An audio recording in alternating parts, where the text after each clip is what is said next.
మొత్తం మీద కేంద్ర ప్రభుత్వం అయితే భూధార్ కార్డులను భారతదేశంలోని ప్రతి రైతుకు ఇవ్వడానికి మార్గదర్శకాలు సూచించింది.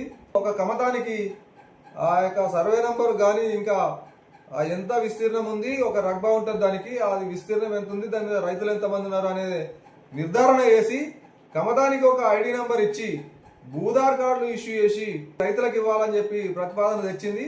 ఆయా మార్గదర్శకాలను రాష్ట్ర ప్రభుత్వాలు అమలు చేయాలని చెప్పి ఆదేశాలు జారీ చేసింది.